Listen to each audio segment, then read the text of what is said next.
Dan yang akhirnya dinanti akhirnya datang juga, yaitu Fidelity FX Super Resolution dari AMD. Dan juga sesuai janji gue kalau gue akan ngebahas teknologi ini kalau sudah rilis. Dan akhirnya videonya selesai juga. Walaupun sorry nih videonya agak telat karena gue nggak mendapatkan early access untuk mencicipi teknologinya lebih awal.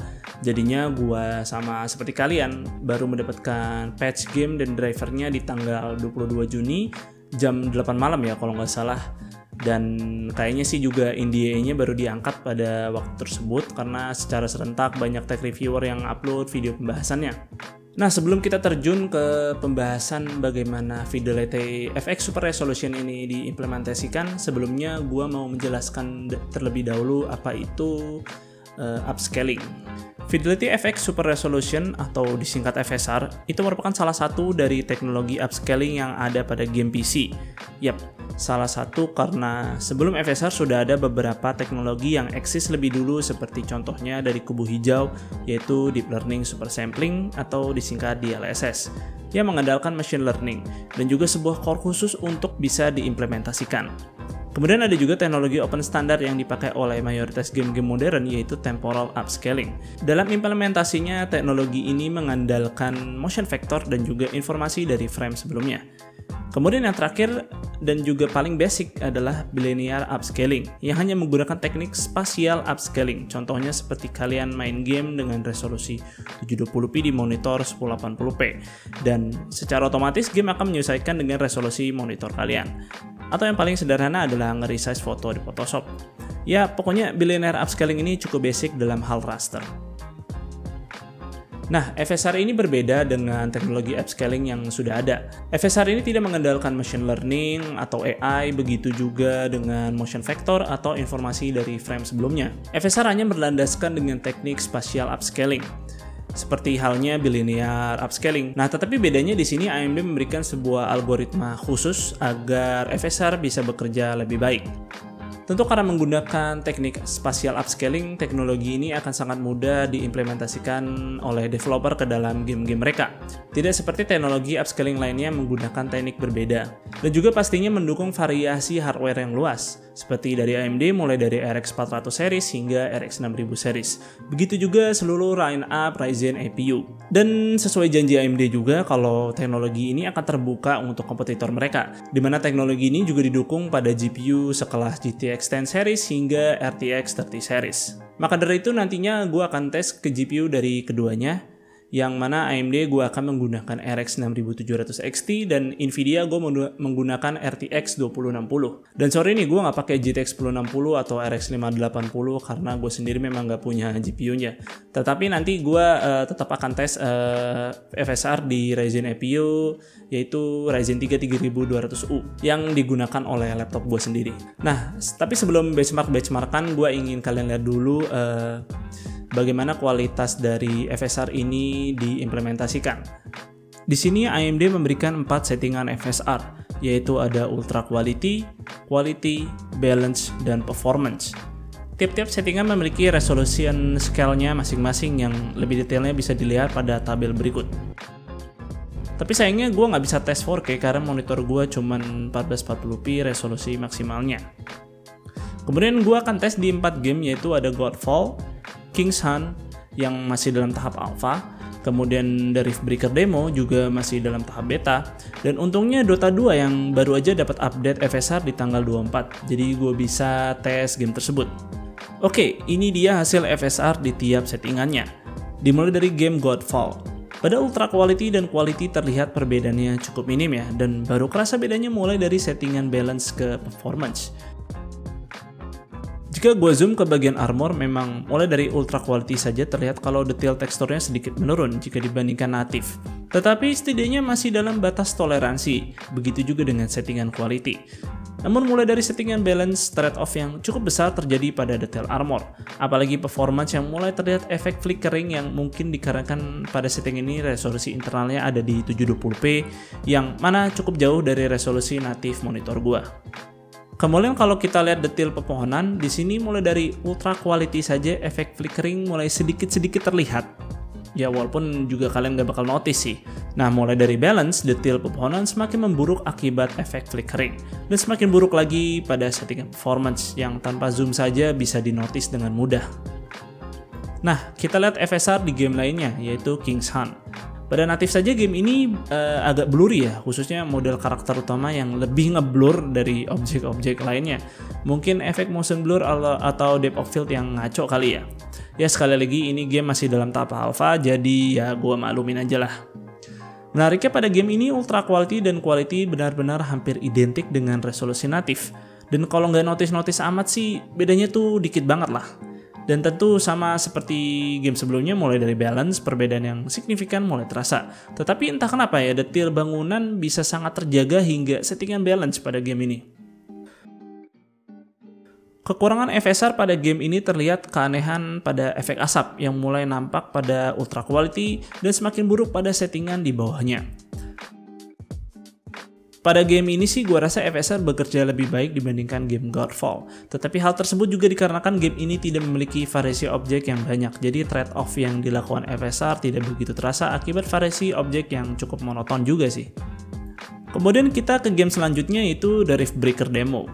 Sama seperti kedua game sebelumnya di mana ultra quality dan quality masih bisa menjaga detail game dengan baik. Kemudian mulai dari balance ke performance mulai menunjukkan perbedaan yang signifikan. Nah, tapi trade-off pada objek rumput pada game ini cukup terasa mulai dari settingan quality karena seperti ada efek flickering gitu. Tetapi hal ini juga dikarenakan pada resolusi natif saja efek flickering pada rumput sudah sedikit-sedikit terlihat.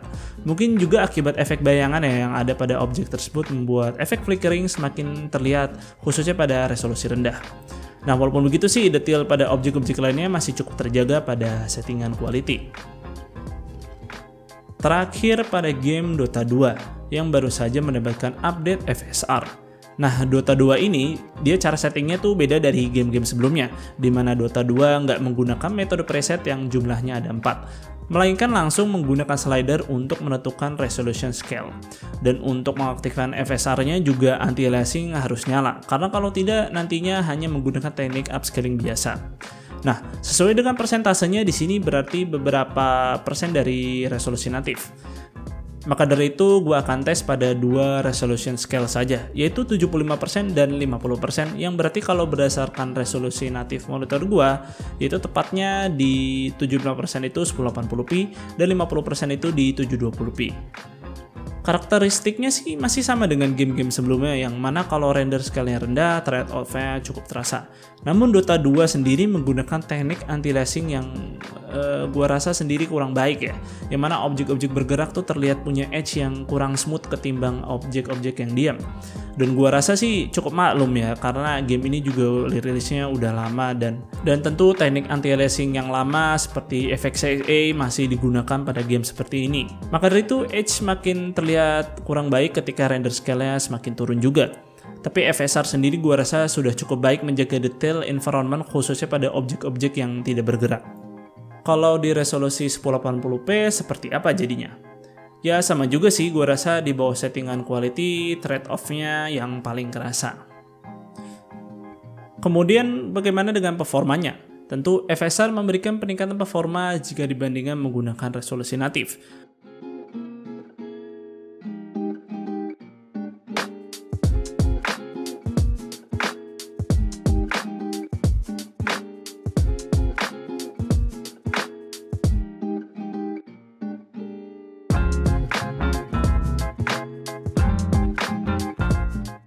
Dan FSR sangat membantu laptop gua yang memakai Ryzen 3 3200U untuk mendapatkan FPS yang lebih playable pada demo The Rift Breaker. Untuk Dota 2 sayangnya gamenya sangat CPU bound sekali, jadi penggunaan FSR kurang membantu meningkatkan performa. Hal ini juga terjadi pada laptop gua, peningkatannya hanya sedikit. Tapi ya setidaknya sih secara overall emang FPS-nya jadi lebih baik. Gue juga sempat tes di preset fastest versus FSR. Walaupun keduanya punya performa yang bisa dibilang cukup identik, tapi penerapan FSR justru membantu game agar mempunyai detail yang lebih baik. Oke, kenapa sih repot-repot pakai FSR dan gak langsung aja turunin resolusi dan kasih sharpening? Kebetulan gue juga berpikir hal yang sama, maka dari itu gue coba lakukan hal tersebut dan bandingkan dengan penerapan FSR. Ternyata secara kasat mata memang terlihat identik, tapi kalau jeli, ada beberapa bagian yang membuat penerapan FSR ini lebih baik. FSR di sini memberikan edge yang lebih smooth. Kemudian tekstur objek juga terlihat lebih baik karena noise yang terjadi akibat penerapan sharpening di sini jauh lebih minim. Jadi memang FSR punya image quality yang lebih baik daripada hanya sekedar turunin resolusi dan kasih sharpening aja. Kemudian gue menemukan satu hal yang cukup menarik pada The Riftbreaker demo. Itu gue menggunakan strict upscaling menggunakan virtual super resolution atau dynamic super resolution lah kalau pada Nvidia, yaitu membuat resolusi render yang lebih tinggi daripada resolusi natif. Nah, gue pakai resolusi render 4K di game ini, kemudian menggunakan settingan FSR performance yang berarti resolusi internal gamenya berada di 1080p. Dan gue bandingkan langsung dengan resolusi natif 1080p tanpa FSR, kemudian juga resolusi natif 1440p dengan FSR Ultra Quality, yang secara teknis gamenya mempunyai resolusi internal mendekati 1080p.